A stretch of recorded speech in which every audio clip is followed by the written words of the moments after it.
खोज। दोस्तों, एक बार की बात है, एक गांव में आनंद नाम का लड़का रहता था। आनंद एक कॉलेज में छात्र था। उसने एक डीलर के शोरूम में एक सुंदर स्पोर्ट्स कार देखी थी और वो लंबे समय से अपने लिए एक ऐसी ही कार चाहता था। आनंद जानता था कि उसके माता पिता इसे खरीदने के लिए सक्षम हैं, इसीलिए उसने उन्हें बताया कि उसे ये कार अपने ग्रेजुएशन कंप्लीट होने पर गिफ्ट के रूप में दे।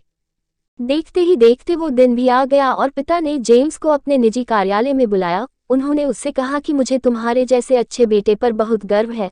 उन्होंने उसे बताया कि वह उससे कितना प्यार करता है और उसे एक प्यारा रैपर से लिपटा हुआ उपहार दिया। आनंद उस छोटे सी गिफ्ट के डब्बे को देख निराशा महसूस करने लगा, लेकिन वह जानने के लिए उत्सुक था कि ऐसा क्या था उस बॉक्स में, इसलिए उसने बॉक्स तुरंत खोला और उसमें एक लाल कपड़े से लिपटी भगवद गीता देखी। आप इतने अमीर हैं और आप मुझे केवल एक गीता दे रहे हैं। काफी गुस्से से अपने पिता पर वो चिल्लाया और अपनी नाराजगी और गुस्से के वश में आकर आनंद ने नाव देखा नाताव तुरंत घर छोड़ दिया। काफी साल बीत गए। आनंद अब एक सफल व्यवसाय बन गया था। वह अपने जीवन में खुश था। उसकी शादी हो चुकी थी और उसके 2 बच्चे थे।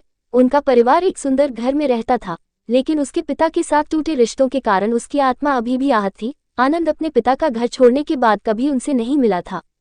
आनंद को उस दिन के बाद अपने पिता को ना मिलने का पछतावा हमेशा रहने वाला था, क्योंकि एक दिन उसे एक पत्र मिला जिसमें उसके पिता के निधन की खबर थी और साथ ही ये बताया गया था कि उन्होंने अपने जीवन भर की पूंजी वसीयतनामा के अनुसार अब आनंद के नाम कर गए थे।